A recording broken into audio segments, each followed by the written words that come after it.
కోర్టులో తప్పుడు కేసులు వేస్తున్న వారిని, తప్పుడు సాక్ష్యాలతో వచ్చి కేసులు సంవత్సరాల పట్ల లాగుతున్న వారిని ప్రభుత్వం కఠినంగా శిక్షించాలి. కారణం ఏంటంటే ఇప్పటికే మన దేశంలో కేసుల సంఖ్య అత్యధికంగా ఉంటూ, అదేవిధంగా ఈ యొక్క లాయర్ కోర్టు వ్యవస్థ బాగా తక్కువ ఉండటం వలన సంవత్సరాల కొద్దీ కేసులు లాగుతూ ఉంది. క్రిమినల్ కేసులు కూడా 25-30 సంవత్సరాలు లాగిన ఉన్నాయి, దృష్టాంతాలు ఉన్నాయి.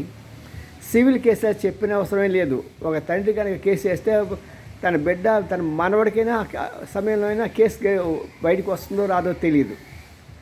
అన్యాయం ఎక్కడ? న్యాయం సరైన సమయానికి ఇవ్వకపోతే అన్యాయమే కదా. మరి వీటిని పరిష్కరించాలంటే ఏం చేయాలి అని చాలామంది అడిగినప్పుడు వాళ్ళు చెప్పిందంటే, ఎవడైతే సివిల్ కోర్టులో దొంగ సాక్ష్యాలతో వస్తాడో వాడికి మినిమం యావజ్జీవ కారాగార శిక్ష వేయాలండి.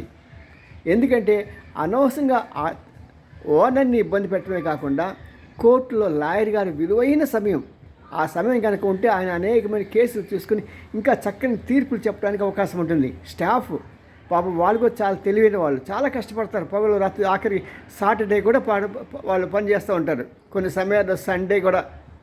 మరి అలాంటి వారందరి సమయం వృధా పరుస్తున్నందుకు ఎవరైతే తప్పుడు డాక్యుమెంట్స్ చేస్తున్నారో వాడికి అవకాశం ఉంటే ఉరి శిక్ష వేసేయాలి, లేకుంటే యావజ్జీవ కారాగార శిక్ష వేస్తేనే సరిపోతుందని చాలామంది లిటికెంట్లు కోర్టులు అడుగుతున్నారు. మరి ప్రభుత్వం ఎప్పటికైనా ముందుకు వస్తుందా? చూద్దాం మరి. జై హింద్.